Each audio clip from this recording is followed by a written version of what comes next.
नमः संस्कृता मित्रों। तो आइए आज हम भर्तृहरि विरचित नीच शतक का परिचय पढ़ने वाले हैं। इससे पहले थोड़ा सा आपको भर्तृहरि यानी जो नीच शतक के लेखक हैं इनका आपको परिचय बता देते हैं। ठीक है, तो आइए आज हम नीच शतक का कैसे नोट्स आपको बना लेना है जितना हम बता रहे हैं। ठीक है, नोट्स आपको इसका पूरा बना लेना है। विक्रम संवत के प्रवर्तक विक्रमादित्य के बड़े भाई थे। ठीक है, ये जो है भर्तृहरि विक्रम संवत के प्रवर्तक विक्रमादित्य के बड़े भाई थे। कौन? भर्तृहरि।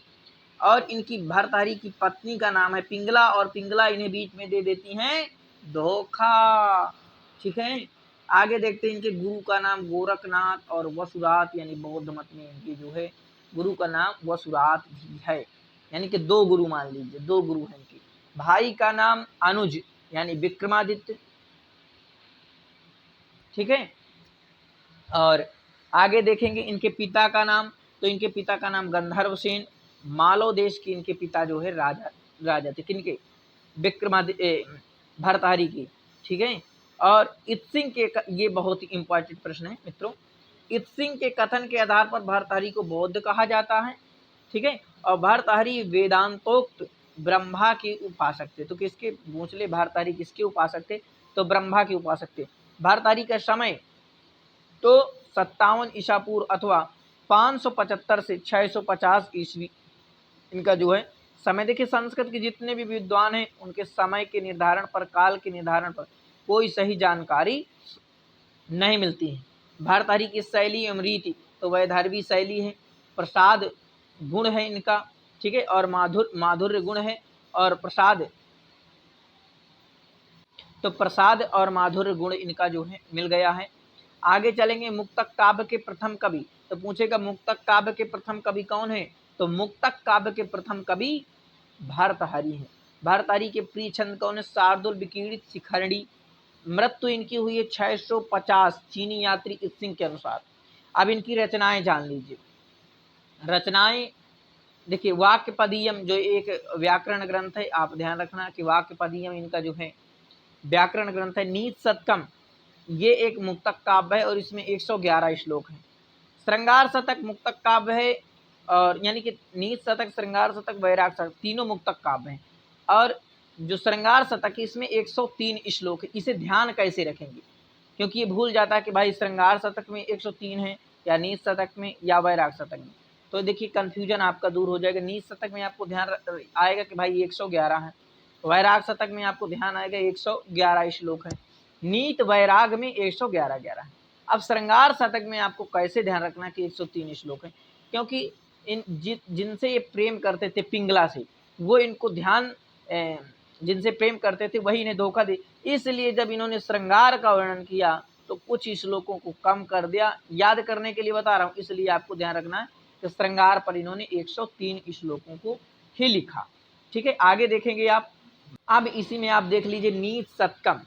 नीच शतक के लेखक कौन है? तो भर्तृहरि हो जाएंगे। विधा में आपसे पूछे तो एक मुक्तक काव्य हो जाएगा। कितने श्लोक हैं? तो 111 श्लोक हैं। अब श्रृंगार शतक में कितने हैं? तो अभी मैंने आपको बताया ना, श्रृंगार में इन्हें मिल गया धोखा, तो श्रृंगार में आप बताएंगे 103।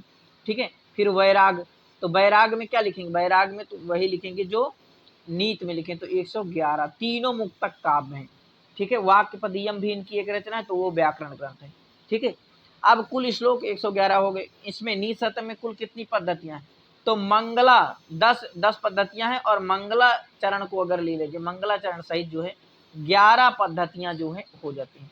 अब इनकी पद्धतियां आपको जरूर ध्यान रखना है कि पहली कौन सी पद्धति अगर पूछ ले भाई तो आपको ध्यान रहना चाहिए। ठीक है, पहली अज्ञ पद्धति यानी मूर्ख निंदा पद्धति। दूसरी है विद्वत पद्धति यानी विद्वानों की पद्धति। मान शौर्य पद्धति, अर्थ पद्धति, दुर्जन पद्धति। ठीक है, पांचवी आपकी हो गई दुर्जन पद्धति। फिर आपकी हो गई सुजन। ठीक है, सुजन छठवीं पद्धति कौन सी आपकी? सुजन पद्धति। सातवीं है परोपकार पद्धति। ठीक है, परोपकार पद्धति होगी। फिर आगे देखेंगे आठवीं जो है आपकी, तो आठवीं आपकी हो जाएगी धैर्य पद्धति, और नवीं पद्धति जो है दैव पद्धति, और 10वीं आपकी कर्म पद्धति हो जाएगी। तो इतना बिल्कुल आपको ध्यान रखना है। देखिए, ठीक है, ये नीच शतक में आपको बिल्कुल एक बार आप नोट्स बना लीजिए तो अच्छी प्रकार से आपकी तैयारी हो जाएगी। ये ध्यान रखना। भर्तहरि का परिचय, इनकी पत्नी का नाम पिंगला है। गुरु गोरखनाथ वसुरात बौद्ध मत में है। भाई का नाम विक्रमादित्य है। पिता का नाम गंधर्व सेन, मालव देश के इनके पिता राजा थे। सिंह के कथन के आधार पर भर्तहरि को बौद्ध कहा जाता है। वेदांतोक्त ब्रह्मा के उपासक थे। भर्तहरि की शैली तो वैदर्भी शैली के ये कवि हैं। प्रसाद और माधुर्य गुण से युक्त प्रसाद एवं माधुर्य गुण इनके जो है निशतक में मिलता है। मुक्तक काव्य के प्रथम कवि भर्तहरि हैं। भर्तहरि के प्रिय छंद हैं तो शार्दूल, विकीर्णित और शिखरणी। शार्दूल, विकीर्णित और शिखरणी इनका प्रिय छंद है। इनकी मृत्यु 650 चीनी यात्री सिंह के अनुसार हुई। रचनाएं की बात करें तो वाक्यपदीयम व्याकरण ग्रंथ है इनका, और निशतकम मुक्तक काव्य है जिसमें 111 श्लोक हैं। श्रृंगार शतक मुक्तक काव्य है, और श्रृंगार में इन्होंने कम कर दिया जब धोखा खा गए तो 103 ही रही। ये आप इतना नोट्स बना लीजिए। वैराग शतक में 111 हैं, और इतना निशतक का आपको परिचय जो है नोट करके रखना है। नमः संस्कृता मित्रों, और इस वीडियो को अपने मित्रों तक जरूर शेयर करिए। और संस्कृत के लिए चैनल समर्पित है, निःशुल्क संस्कृत का प्रचार प्रसार करिए। नमः संस्कृताय। नमः संस्कृताय मित्रों, तो आइए आज हम उत्तर रामचरित का नोट्स बनाने वाले हैं। किस प्रकार से हमें नोट्स बनाना है उस को आप ध्यान से देख लीजिए। उत्तर रामचरित भवभूति की रचना है, ठीक है। उत्तर रामचरित एक नाटक है, इसमें आपके 7 अंक हैं। तो इसका किस प्रकार से आपको नोट्स बनाएं कि आपको जो है तैयारी के लिए बेहतर हो। तो जितना हम बता रहे हैं उतना आपको नोट कर लेना है। ये विधा पूछा जाएगा कि उत्तर रामचरित विधा में क्या है, तो भाई एक नाटक है। उत्तर रामचरित में कितने अंक हैं, तो बताएंगे आप। उत्तर रामचरित में 7 अंक हैं। इसमें पूछेगा प्रधान रस कौन सा है, तो प्रधान रस आपको करुण रस लगा देना है। भवभूति करुण रस के लिए जाने जाते हैं, ठीक है। इसका उपजीव्य पूछा जाए आपसे कि उत्तर रामचरित का उपजीव्य क्या है, तो वाल्मीकि रामायण बताना है। वाल्मीकि रामायण में जो उत्तरकांड है, उत्तरकांड सर्ग जो है 42 से 97 तक जो है से जो है ये उत्तर रामचरित जो है लिया गया है, ठीक है। और पद्म पुराण पातालखंड 168 तक, ठीक है। पद्म पुराण में भी इसकी कथा मिलती है आपको, और जो है आपको उत्तरकांड में यानी वाल्मीकि रामायण के उत्तरकांड में भी 42 से 97 तक, ठीक है। अब इसकी विशेषताएं, ये आपके लिए बहुत हर बार एक प्रश्न आ जाता है। इस यहाँ से एक प्रश्न कि 7वें अंक में गर्भ नाटक की योजना है, ये ध्यान रखना। गर्भ नाटक की योजना उत्तर रामचरित यानी 7वें अंक में, क्योंकि उत्तर रामचरित में कुल 7 अंक हैं। प्रथम अंक में चित्रवीथी की योजना पूछेगा। चित्रवीथी की योजना किस अंक में है, तो बताएंगे चित्रवीथी की योजना प्रथम अंक में है, और गर्भ नाटक 7वें अंक में है। ये उत्तर रामचरित विदूषक से रहित नाटक है, इसमें विदूषक नहीं है। अभिज्ञान शाकुंतलम में भी आपके 7 अंक हैं, और उत्तर रामचरित में भी 7 अंक है, दोनों नाटक हैं, ठीक है। ये भवभूति की रचना है, और अभिज्ञान शाकुंतलम कालिदास की रचना है। तो तृतीय अंक में छायांक की, कई बार प्रश्न आया है कि तृतीय अंक में जो है छायांक की योजना है। पूछेगा छायांक की योजना किस अंक पर है, तो तृतीय अंक पर है। अब प्रमुख पात्र आप जान लीजिए, नोट कर लीजिए, इनका नोट्स बना लीजिए, ठीक है। एक बार नोट्स बना लेंगे तो आपको आगे काम देगा। राम, जो उत्तर रामचरित के नायक कौन है, तो राम हो गए। सीता नायिका हो गई। गोदावरी भी है इसी में एक पात्र है। भागीरथी हैं इसी में आपके उत्तर रामचरित में। तमसा हैं, मुरला हैं, वासंती हैं, वासंती को वन देवता भी कहते हैं। पृथ्वी हैं, आत्रेयी हैं, वशिष्ठ हैं, कौशल्या जी हैं, मुनि बालक हैं, सौधात्की है, गुप्तचर दुर्मुख है, लव कुश हैं, चंद्रकेतु है, वाल्मीकि हैं, लक्ष्मण हैं, भरत शत्रुघ्न, अष्टावक्र, दंडायन, सुमंत्र, अरुंधति, जनक, कंचुकी आदि ऐसे पात्र हैं। तो इनको आपको नायक नायिका तो कम से कम आपको ध्यान ही रखना है, ठीक है। अनुष्टुप 84 श्लोकों पर जो है आपका अनुष्टुप छंद मिल जाएगा। शिखरणी 30 श्लोकों पर शिखरणी, और वसंत तिल का 26 में। शार्दुल विकीर्णित जो है 25 श्लोकों पर मिल जाएगा। आगे नोट कर लीजिए, पूछेगा कि उत्तर रामचरित में भवभूति ने कितने अलंकारों का प्रयोग किया, तो आप नोट करना कि उत्तर रामचरित में भवभूति ने 38 अलंकारों का प्रयोग किया है, ठीक है। कौन कौन, देखिए प्रयोग की दृष्टि से उपमा, उत्प्रेक्षा, काव्यलिंग, रूपक, अर्थांतरन्यास अत्यंत प्रिय अलंकार उनके माने जाते हैं। भाई 38 अलंकारों का प्रयोग किया, लेकिन जो है उपमा, उत्प्रेक्षा, काव्यलिंग, रूपक और अर्थांतरन्यास अत्यंत प्रिय अलंकार उनके जो है माने जाते हैं। इसमें 7 अंकों में रामायण के उत्तर कांड की कथा वर्णित है। किसमें 7 अंकों में जो है रामायण के उत्तर कांड की कथा वर्णित है, तो उत्तर रामचरित में, उत्तर रामचरित में। अब आगे देखिए, नोट कर लेना वन लाइन में। राम के वन प्रत्यागमन के बाद राजगद्दी पाने से लेकर, यानी जब राम वन से आ जाते हैं, फिर राजगद्दी पर बैठते हैं, तब से सीता मिलन तक की संपूर्ण कथाएं कुछ कल्पना प्रसूत घटनाओं के साथ दिखाई गई हैं और यह भवभूति का सर्वश्रेष्ठ नाटक है। तो उत्तर रामचरित भवभूति का सर्वश्रेष्ठ नाटक है। जैसे कि तो और इन्होंने नाटक लिखे, लेकिन ये जो है इनका नाटक सर्वश्रेष्ठ है। 7वें अंक में गर्भांक की कल्पना है, ठीक है, 7वें अंक में गर्भांक की कल्पना है। पद्म पुराण में वर्णित राम कथा से, जो पद्म पुराण में राम कथा वर्णित है, उसमें उत्तर रामचरित की कथा का अधिक साम्य है, यानी कि ये पद्म पुराण से जो है जो राम कथा वर्णित है उस पर जो है अधिक मेल जोल खा रही है। उत्तर रामचरित में कुल पात्रों की संख्या कितने, तो भाई 30 पात्र, यानी कि 30 लोग इस नाटक पर जो है मुख्यता रहे हैं। इनके अतिरिक्त 6 पात्रों का उल्लेख मात्र है। तो अगर प्रश्न बने कि उत्तर रामचरित में कितने पात्रों का उल्लेख है, पात्रों की संख्या है, तो आपको बताना है 30। अगर पूरे पात्र जोड़ देंगे तो 30 6 36 हो जाएगा, ये भी ध्यान रखना। 6 पात्रों का उल्लेख मात्र है। भवभूति ने उत्तर रामचरित में 19 छंदों का प्रयोग किया है। देखिए 19 छंदों का प्रयोग किया है, ठीक है, ये आपको बिल्कुल नोट करके रखना है। 19 छंदों का भवभूति ने प्रयोग किया और ये गर्भांक वाली जो है गर्भांक की कल्पना, ये बिल्कुल आपको ध्यान रखना है, ठीक है। तो भवभूति ने जो है, भवभूति ने उत्तर रामचरित में 19 छंदों का प्रयोग किया है, 38 अलंकारों का प्रयोग किया है। उत्तर रामचरित में कुल श्लोकों की संख्या तो 256 है, बिल्कुल नोट कर लेना, कितनी है, 256, ठीक है। और अनुष्टुप के पश्चात शिखैणी छंद का सर्वाधिक प्रयोग हुआ है। पहले अनुष्टुप का प्रयोग करते, इसके बाद शिखैणी का भवभूति ने खूब प्रयोग किया। मंगलाचरण में अनुष्टुप छंद, ध्यान रखना, जो भवभूति मंगलाचरण उत्तर रामचरित का लिखते हैं उस पर जो है अनुष्टुप छंद का प्रयोग। भवभूति ने उत्तर रामचरित में केवल सौरसेनी प्राकृत का प्रयोग किया है। उत्तर रामचरित में सौरसेनी प्राकृत भाषा का इन्होंने जो है प्रयोग किया है। देखिए नाटक का आरंभ चित्र दर्शन से होता है। प्रथम अंक में राम के राज्याभिषेक से उत्पन्न प्रतिक्रिया का निरीक्षण करके दुर्मुख आता है। मंगलाचरण में प्राचीन कवियों वाल्मीकि आदि को लक्ष्य करके प्रार्थना की गई है। उत्तर रामचरित में नमस्कारात्मक मंगलाचरण किया गया है, ये भी ध्यान रखना है आपको। जो आपका मंगलाचरण है वो अनुष्टुप छंद पर है और मंगलाचरण का प्रकार है नमस्कारात्मक, ठीक है, नमस्कारात्मक मंगलाचरण किया गया है। आगे देखना है आपको, ये इतना नोट करना है आपको। महाराज दशरथ की पुत्री शांता, यानी कि दशरथ की जो एक लड़की थी शांता और दशरथ का जो लड़का था यानी राम, ठीक है, वैसे तो 4 लड़के हैं इनके, तो शांता के जो भाई हैं वो राम हैं, के पति ऋषिशृंग ने 12 वर्ष चलने वाला यज्ञ प्रारंभ किया था। यानी जो शांता के पति हैं उन्होंने 12 वर्ष तक चलने वाला यज्ञ प्रारंभ किया। इसकी सूचना प्रथम अंक से प्राप्त होती। तो अगर भाई पूछे किस अंक से प्राप्त होती, तो प्रथम अंक से हमें प्राप्त होती है, ठीक है।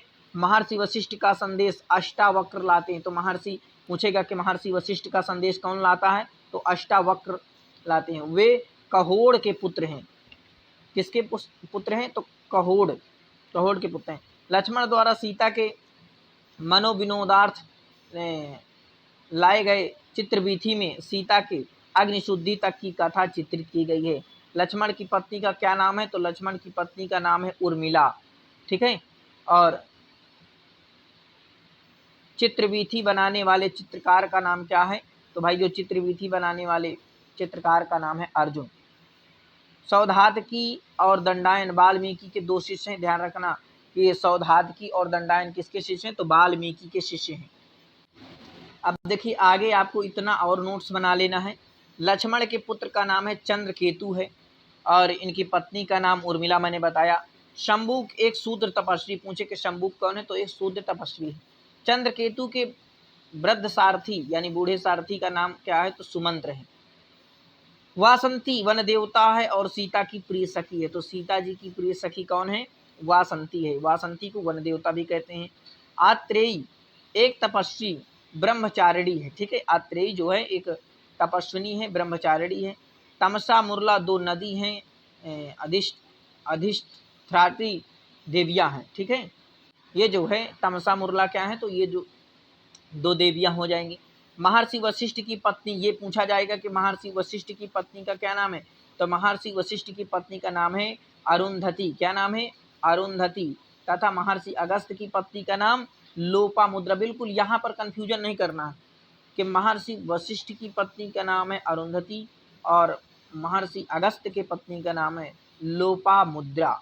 तो इतना मित्रों आपको नोट्स बना लेना है। अगर इतना आप नोट्स बना लेते हैं तो बिल्कुल आसानी पूर्वक आप उत्तर रामचरित के प्रश्न कर ले जाएंगे। नमः संस्कृताय।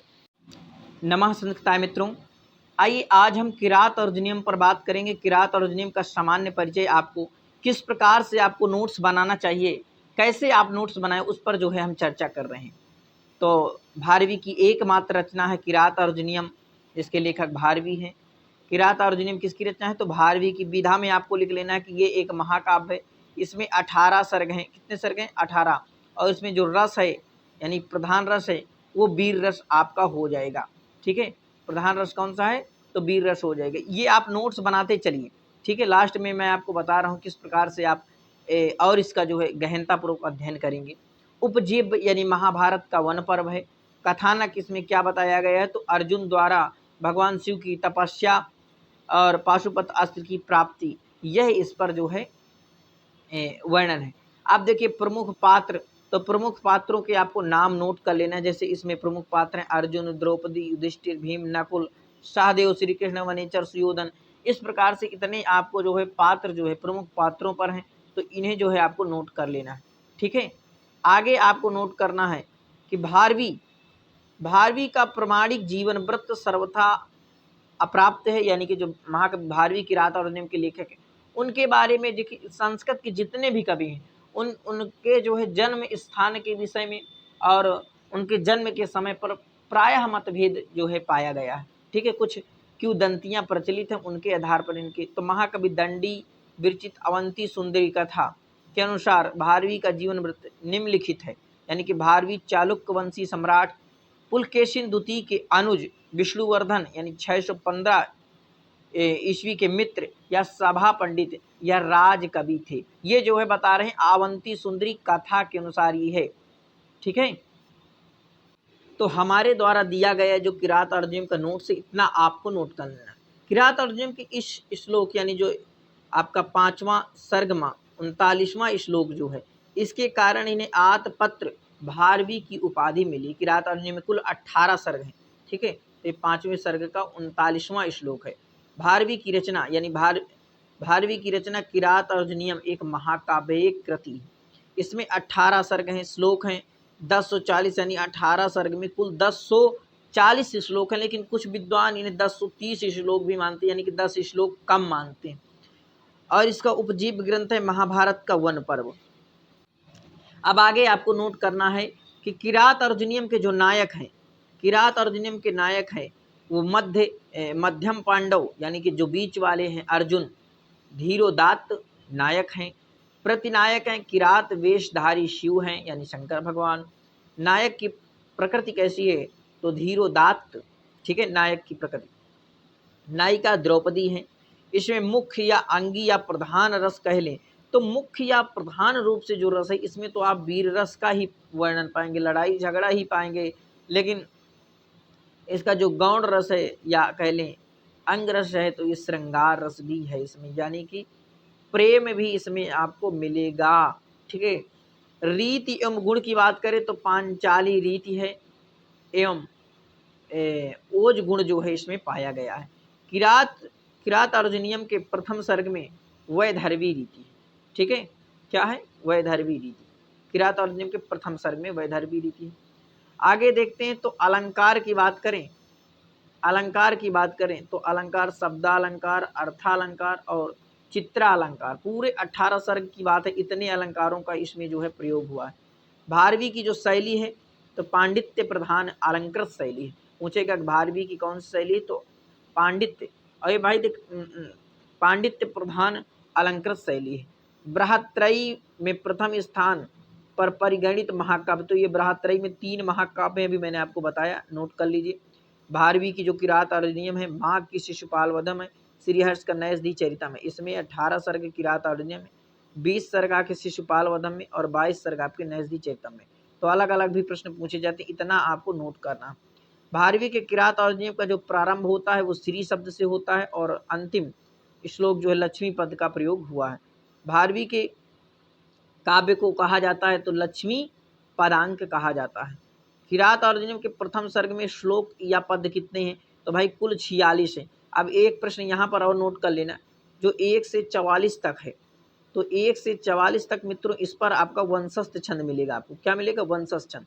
लेकिन जो 45 नंबर का श्लोक है उस पर आपको पुष्पिताग्र और 46 नंबर के श्लोक पर मालिनी छंद मिलेगा। जैसे कि यहाँ पर आपको लिखा हुआ देखिए 45वें श्लोक में कि न समय परिरक्षणम क्षमं ते न कृति परेशु परेशु भूरिधाम नः, ये तो ये इसमें पुष्पिताग्र छंद है। और अंतिम यानी 46वें श्लोक में विधि समय नियोगाद दीप्त संहार जिहिमं, इस पर मालिनी छंद है। कौन सा है? मालिनी छंद है।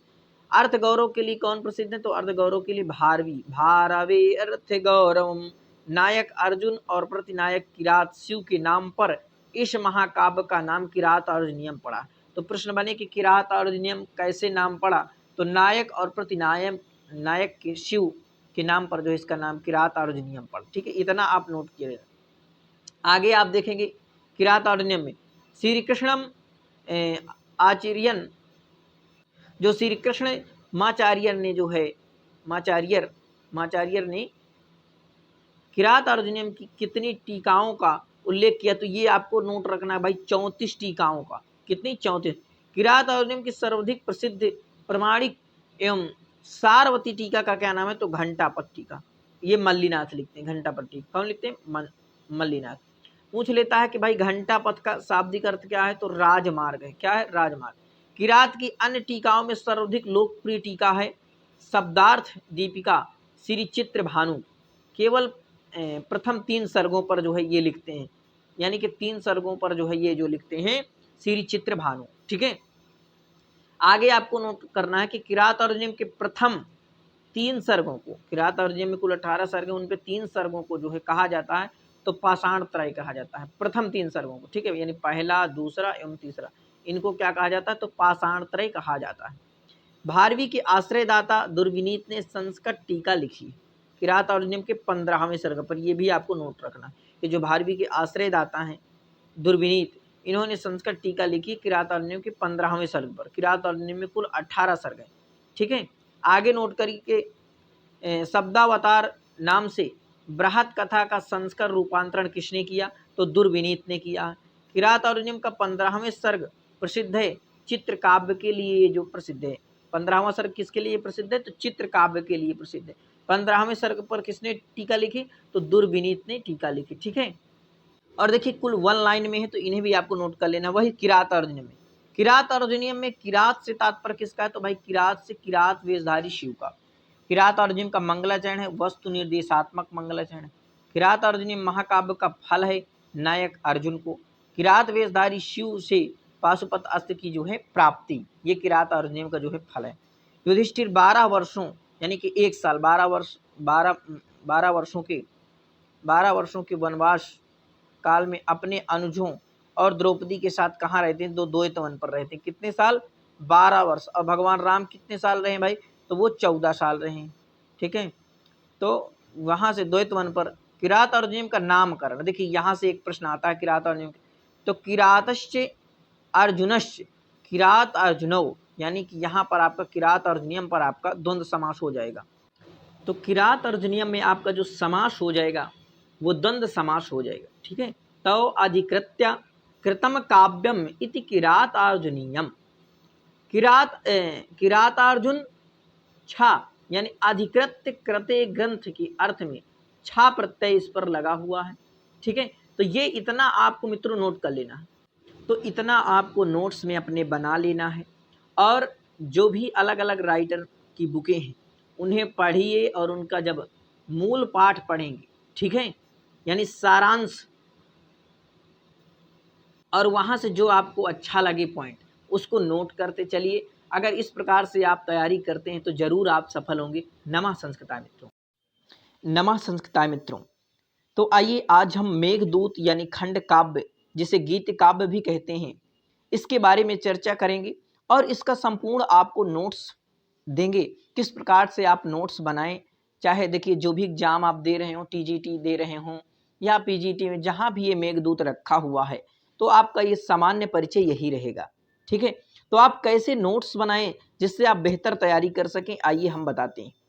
मेघदूत महाकवि कालिदास की एक सशक्त रचना है, जिसमें महाकवि कालिदास ने एक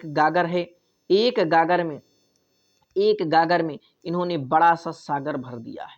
ठीक है, थोड़े से गागर में इन्होंने बड़े से सागर को भरने का प्रयास कर दिया है। मेघदूत में थोड़ा समझ लीजिए, जो मेघ है जैसे कि नाम से ही प्रतीत हो रहा है, मेघदूतम। ठीक है, तो मेघ क्या है? मेघ यानी बादल। ठीक है, बादल, मेघ का अर्थ क्या है? बादल। और दूतम यानी दूत का अर्थ क्या होता है? जो डाकिया होता है, जिससे द्वारा हम अपने कार्य को करवाते हैं, जिससे कोई चीज दूत यानी जो भेजा जाता है। जैसे आपने किरात अर्जुनियम में पढ़ा है, किरात अर्जुनियम में वह वर्णलिंगी वेशधारी वनेचर जो है दूत बन के जो है जाता है वहां के प्रजा विषयक वृत्तांत को जानने के लिए, दुर्योधन की। तो इसी प्रकार से मेघदूत में भी कालिदास ने जो है मेघ को दूत बनाया है, और ये जाएगा यक्षिणी का समाचार लेने। यक्षिणी को यक्ष की बातें बताएगा कि यक्ष किस प्रकार से रामगिरी के आश्रम में रह रहा है। तो ये सब आप पूरा जानते होंगे कि भाई इसका सारांश के बारे में। और नोट्स बनाते समय आप मूल पुस्तक जरूर अपने साथ लें। ये जितना हम नोट्स बता रहे हैं इतना आप नोट कर लीजिए। मेघदूत एक खंड काव्य है। मेघदूत को एक गीत काव्य भी कहते हैं। ठीक है, इसके मेघदूत के लेखक कालिदास हैं। विधा में आप खंड काव्य या गीत काव्य इसे कह सकते हैं, क्योंकि इसे गाया जा सकता है, इसलिए इसे गीत काव्य भी कहते हैं। मेघदूत आपका दो भागों में बटा हुआ है, एक पूर्व मेघ और एक उत्तर मेघ। कभी कभी पूछ लेता है कि मेघदूत कितने भागों में बटा है, तो दो भागों में बटा है, पूर्व मेघ और उत्तर मेघ। पूर्व मेघ में कितने श्लोक हैं और उत्तर मेघ में? तो पूर्व मेघ में आपके 67 श्लोक हैं और उत्तर मेघ में आपके 54 श्लोक हैं। कुल मिलाकर 121 श्लोक हो जाएंगे। ठीक है, 121 श्लोक हो जाएंगे। मेघदूत में पूछेगा कि प्रधान रस कौन सा है, मेघदूत का रस कौन सा है, तो आप जानते हैं कि भाई जो यक्ष है अपनी प्रीतमा यक्षिणी से अलग है, और जहां अलगाव होता है वहां विप्रलंभ श्रृंगार होता है। श्रृंगार रस के दो भेद होते हैं, एक संयोग श्रृंगार होता है, एक संयोग श्रृंगार होता है, और एक वियोग श्रृंगार होता है। तो संयोग श्रृंगार कहाँ होगा? संयोग जहां नायक नायिका के पास होता है, मिलन होता है, अपनी प्रीतमा के साथ रहता है, वहां संयोग श्रृंगार हो जाएगा। वियोग श्रृंगार वहां होगा जहां नायक अपनी प्रीतमा से अलग होता है, वहां वियोग श्रृंगार हो जाएगा। तो इतना आपको यहाँ पर ध्यान देना है कि प्रधान रस अगर आपसे पूछे कि मेघदूत का प्रधान रस कौन सा है, तो विप्रलंभ श्रृंगार है। ये चीज आपको बता देना है। पूछेगा आपसे मेघदूत में छंद कौन सा है, तो मंदाक्रांता छंद है। मेघदूत के जितने भी श्लोक है मित्रों, सभी में, संपूर्ण मेघदूत में कौन सा छंद है, तो आप बताएंगे मंदाक्रांता। ठीक है, तो इतना आपको नोट्स जितना हम बता रहे हैं इतना नोट्स बना लेना है। इसके बाद हम आपको लास्ट में और बता रहे हैं क्या चीजें आपको कैसे करना है। मेघदूत की रीति, तो वैदर्भी रीति। मेघदूत की कौन सी रीति है? वैदर्भी रीति। वैदर्भी रीति विशेषते महाकवि कालिदासा, तो कालिदास की वैदर्भी रीति अत्यधिक प्रिय रीति है। ठीक है, इसका उपजीव्य पूछा जाएगा तो आपको बताना है इसका जो उपजीव्य है, जहां से ये कथा को ली गई है, तो ब्रह्मवैवर्त पुराण से जो है इस कथा को लिया गया है। इसमें जो दूत की कल्पना की गई है, यानी जो मेघ को दूत बनाया गया है, मेघ को वनीचर बनाया गया है, मेघ को डाकिया बनाया गया है, या मेघ को जो है रास्ते का राही बनाया गया है, वो वाल्मीकि रामायण से बनाया गया है। कैसे वाल्मीकि रामायण से? आप वाल्मीकि रामायण में देखेंगे कि जब सीता राम की खो जाती है, यानी सीता माता का जब हरण रावण कर ले जाता है, तो वहां राम की सहायता के लिए हनुमान जी आते हैं। तो दूत हनुमान जी को दूत बनाया जाता है कि जाओ तुम रावण के यहाँ के समाचार वृत्तांत को जान के लाओ कि क्या सीता वहीं है रावण के यहाँ। तब फिर हनुमान जी जाते हैं और वहाँ की वृत्तांत को जानकर महाराज श्री राम को या कह लें भगवान श्री राम को बताते हैं। अब देखिए मेघदूत के नायक कौन है। नायक का अर्थ यह है कि भाई जो मेन इस पे कैरेक्टर है। अब ऐसे आप जानेंगे कि जो हीरो है इसका, तो इसमें हीरो आपका यक्ष है और इसका ब्रह्मवैवर्त पुराण के अनुसार इसका नाम हेममाली बताया जाता है। तो ये अपनी प्रियतमा पर आसक्त रहता है, अपनी प्रियतमा से नई नई शादी होती है तो आसक्त रहता है, तो देर कर देता है। और इसके जो मालिक होते हैं यानी कि कुबेर जो होता है, तो कुबेर को ये जो है देर से फूल तोड़ कर देता है। इस कारण से इसे 1 वर्ष तक का जो है श्राप दे देते हैं कुबेर। ठीक है। अब नायिका इसकी जो हीरोइन है, जो इसकी प्रेमिका है, वो यक्षिणी है। इसका नाम ब्रह्मवैवर्त पुराण के अनुसार विशालाक्षी। तो आपको इतना भी ध्यान रखना है कि हेममाली किसका नाम है, यक्ष का नाम है। कब कैसे पता चला आपको? ब्रह्मवैवर्त पुराण के अनुसार इसका नाम हेममाली बताया जा रहा। लेकिन कालिदास ने इसका जो पहला श्लोक आप पढ़ेंगे, कश्चित कांता विरहा गोरूड़ा, कोई कांता से अपने अलग है। तो अपनी प्रियतमा से कोई एक व्यक्ति अलग है, कालिदास इसका नाम नहीं लेते हैं। नायिका यक्षिणी है, विशालाक्षी जो है ब्रह्मवैवर्त पुराण के अनुसार है। कथानक देखिए, कथानक दूत काव्य के रूप में एक गीत काव्य है जिसमें एक यक्ष का विरह वर्णित है। मैंने आपको अभी बताया कि जो यक्ष है अपनी प्रेमिका यक्षिणी के लिए व्याकुल है और रामगिरी के आश्रम पर वो जब रह रहा था, तब जब आषाढ़स्य प्रथम दिवसे, आषाढ़ के महीने जब उसने देखा किसको, मेघ को, तो उसकी व्याकुलता उत्पन्न हो उठी और वो अपनी बात को उस यक्ष से उस मेघ से कहने लगा। कौन? यक्ष। आगे देखेंगे 50 से अधिक संस्कृत टीकाएं मेघदूत पर लिखी जा चुकी हैं। ठीक है। अगर प्रश्न आए कि भाई कितनी संस्कृत टीकाएं लिखी जा चुकी हैं, तो 50 से अधिक संस्कृत टीकाएं मेघदूत पर लिखी जा चुकी हैं। मल्लीनाथ जो है संजीवनी टीका लिखते हैं। कौन सी? संजीवनी टीका। आगे देखते हैं तो आप ध्यान से देखना। ठीक है। देखिए, अगर आप इतना भी नोट्स बना लेते हैं तो आपको कोई दिक्कत नहीं। जर्मन विद्वान, एक जो जर्मनी के विद्वान हैं मैक्स मूलर ने, तो मैक्स, अगर ये प्रश्न बने कि भाई मैक्स मूलर कहाँ के विद्वान हैं, तो भाई जर्मनी के विद्वान हैं। तो जर्मनी के विद्वान मैक्स मूलर ने मेघदूत का जर्मन भाषा में यानी कि जर्मनी भाषा में जो है पद्धा अनुवाद किया, पद्य में अनुवाद इनका किया। पद्य में आप जानते हैं, पद्य में आपसे पूछेगा कि किस ने जो है मेघदूत का पद्धा अनुवाद किया, तो आप बताएंगे मैक्स मूलर। मैक्स मूलर कहाँ के विद्वान हैं? तो जर्मनी के विद्वान हैं। किस भाषा में इन्होंने अनुवाद किया? तो पद्धा अनुवाद इन्होंने किया। लेकिन स्वेटज हैं, इन्होंने जर्मन भाषा में, ये जर्मन भाषा के थे, लेकिन जर्मन भाषा में इन्होंने भी किया, इन्होंने गद्धा अनुवाद कर दिया। ठीक है। गद्य यानी बिल्कुल गद्य की तरह इन्होंने जो है उसका अनुवाद कर दिया, लेकिन उन्होंने जो है पद्धा अनुवाद कर दिया था। ठीक है। आर्थर राइडर एवं एच.जी. रूक ने अंग्रेजी में मेघदूत का पद्धा अनुवाद किया। तो आर्थर राइडर ये जो है अंग्रेजी के विद्वान हैं और एच.जी. रूक ने अंग्रेजी में जो है मेघदूत का पद्धा अनुवाद किया, यानी कि पद्य में अनुवाद किया। तो ये प्रश्न आपको समझना है कि भाई अंग्रेजी में किसने अनुवाद किया है? आर्थर राइडर ने और एच.जी. रूक ने, और जर्मन भाषा में पद्धा अनुवाद किया है मैक्स मूलर ने। ठीक है। हिंदी भाषा में मेघदूत के 6 पद्धा अनुवाद हो चुके हैं। तो हिंदी भाषा में मेघदूत के कितने अनुवाद हो चुके हैं? 6 अनुवाद, पद्धा अनुवाद हो चुके हैं।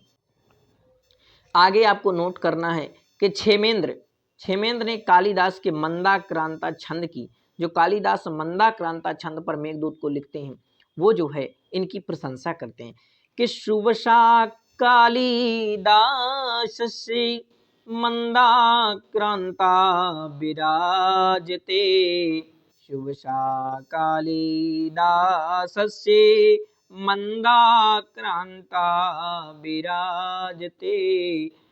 सुब्रत तिलक में, यानी जो सुब्रत तिलक ये किसकी रचना है? तो ये क्षेमेंद्र की रचना है।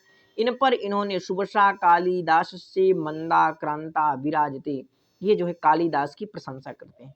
मित्रों, जितना हम आपको बता रहे हैं इतना नोट कर लीजिए। मेघदूत में उपमा, उत्प्रेक्षा, रूपक आदि अलंकारों का सुंदर प्रयोग हुआ है। यानी कि उपमाओं का, उत्प्रेक्षा और रूपक आदि अलंकारों का, अर्थांतर न्यास अलंकार का भी ज़्यादा से ज़्यादा प्रयोग हुआ है। डॉक्टर कीथ है, मेघदूत को जो है शोक गीत कहते हैं। क्या कहते हैं? शोक गीत कहते हैं। भारतीय मत में मेघदूत शोक गीत या करुण गीत ना होकर विरह गीत या विप्रलंभ गीत है, क्योंकि ये नायक नायिका जो है, हीरो हीरोइन एक दूसरे से अलग हैं। इसके प्रमुख पात्र आपको ध्यान रखना कि यक्ष यानी जो हेममाली ब्रह्मवैवर्त पुराण में इसका नाम बताया गया है, यक्षिणी विशालाक्षी या मेघ यानी कि बादल, और कुबेर यक्षाधिपति, यक्ष के राजा, यक्ष के स्वामी, यक्ष के राजा। इस प्रकार से आप ये प्रमुख पात्र हैं, इनको ध्यान रखना। और संस्कृत के गीत काव्यों या आदिम ग्रंथ महाकवि कालिदास का मेघदूत है। ठीक है, जो आदिम ग्रंथ है महाकवि कालिदास का, वो मेघदूत है। दक्षिणावर्तनाथ और मल्लीनाथ ने ठीक है, जो संजीवनी टीका लिख रहे हैं, तो मल्लीनाथ ने जो मेघदूत लिखने में रामायण से प्रेरणा मानी है। किससे? रामायण से इन्होंने प्रेरणा मानी है। यक्ष को आप देखिए, थोड़ा जान लीजिए, यक्ष को अलकाधीश्वर यानी कुबेर ने जो श्राप दिया था, उसका आधार पद्म पुराण है। क्या है? पद्म पुराण में ये कथा मिलती है कि भाई एक कुबेर हैं। कौन है? एक कुबेर हैं। ठीक है, तो कुबेर क्या करते हैं? कुबेर अपने यक्ष यानी जो नौकर है, इसको जो है श्राप दे देते हैं। ठीक है, वहाँ की योगिनी नामक आषाढ़ कृष्ण एकादशी महात्म प्रसंग में यह कथा संक्षेप में है। तो इतना आपको नोट्स बनाकर जो है रखना है। ठीक है, आगे आपको नोट कर लेना है, ब्रह्मवैवर्त पुराण को भी मेघदूत का उपजीव्य माना जाता है। मेघदूत में 115 पद हैं। कितने हैं? 115 पद हैं। यह दो भागों में पूर्व मेघ और उत्तर मेघ में विभाजित है। आप ध्यान देंगे कि फिर अभी आपने 121 पद कैसे बता दिया, तो पूर्व मेघ में आपके 63 पद हैं और उत्तर मेघ में 52 पद हैं। इस प्रकार से आप देखेंगे। लेकिन आप देखेंगे कि जो मल्लीनाथ मानते हैं, मल्लीनाथ कहते हैं भाई पूर्व मेघ में आपके 67 श्लोक हैं और उत्तर मेघ में आपके 54 श्लोक हैं। उत्तर मेघ में आपके कितने हैं? तो उत्तर मेघ में आपके 54 श्लोक हैं। ये जो आप पा जाएंगे, देखिए थोड़ा ये, हाँ, तो आप देखेंगे 54 श्लोक हैं। आप जो तारिणी झा की बुक लिए रहेंगे उसमें भी आपको यही मिलेगा। अब आपको ध्यान रखना है कि जो मल्लीनाथ है, मल्लीनाथ सिर्फ 121 पद स्वीकार किए। ठीक है, ये आपको ध्यान रखना है। वैसे तो मेघदूत पर 115 पद हैं, लेकिन मल्लीनाथ 121 पद मानते हैं और 6 श्लोक ये भी प्रक्षिप्त बताते हैं, तो भाई 115 ही बच गया। ठीक है, इतना आपको नोट्स बनाकर रख लेना है। ठीक है, अब जो आप अलग अलग बुक, जैसे तारिणी झा की आप बुक लें और जो बुकें लें, उनकी सभी की जो है व्याख्याएं पढ़ लीजिए। ठीक है, जो मूल पाठ है, ठीक है, जो मूल पाठ है कि जो सारांश है, उसको पढ़ के फिर आप नोट्स बनाइए। तो आपको सब राइटर जितने भी अलग अलग लेखक हैं, सब अपने अपने हिसाब से व्याख्याओं को लिखे हैं, तो अच्छी प्रकार से आपको समझ में आ जाएगा।